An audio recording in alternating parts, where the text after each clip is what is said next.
Assalamualaikum warahmatullahi wabarakatuh. Bertemu lagi dengan Bapak di pertemuan kedua ini, pelajaran infrastruktur jaringan. Pada pelajaran kali ini akan melanjutkan materi di pertemuan sebelumnya.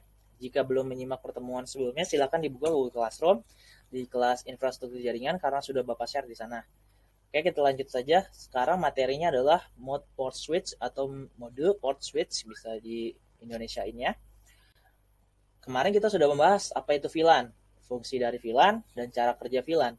Untuk yang belum memahami atau belum melihat materi sebelumnya, yang tadi Bapak bilang, silakan dipelajari terlebih dahulu agar mudah memahami apa yang Bapak mau sampaikan.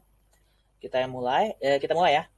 Yang pertama, eh, VLAN yang kemarin untuk mengingat kembali, intinya itu VLAN memungkinkan administrator jaringan untuk mengelompokkan host bersama walaupun host tidak terhubung langsung ke switch jaringan yang sama.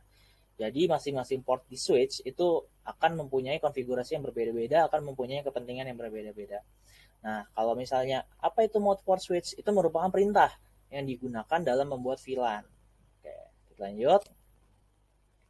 Apa saja sih jenis dari mode port switch? Yang pertama ada statis VLAN, adalah port switch yang dikonfigurasikan secara manual pada setiap portnya. Jadi administrator jaringan membuat konfigurasinya secara manual semua satu persatu sesuai dengan kepentingan yang diminta. Yang kedua, ada dinamis VLAN. Keanggotaan port VLAN dikonfigurasi menggunakan server khusus. Jadi server akan memberikan konfigurasi secara dinamis atau otomatis berdasarkan MAC address yang tercatat pada database switch.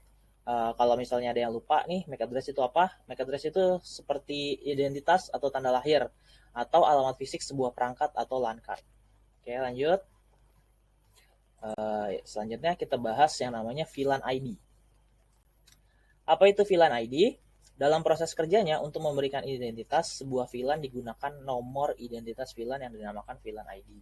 Jadi kalau misalnya di KTP itu untuk mencari data kalian bisa disebutnya NIK ya, nomor induk kependudukan.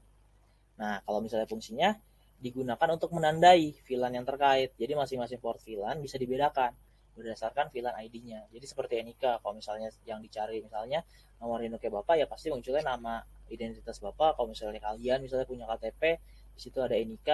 Kalau misalnya di input NIK-nya bakal muncul ID nama kalian atau identitas kalian seperti itu. Untuk pembeda untuk pembeda aja nomor unik segala macam. Oke, pertemuan duanya kita selesai. Silakan kerjakan tugasnya di Google Classroom ya. Terima kasih. Assalamualaikum warahmatullahi wabarakatuh.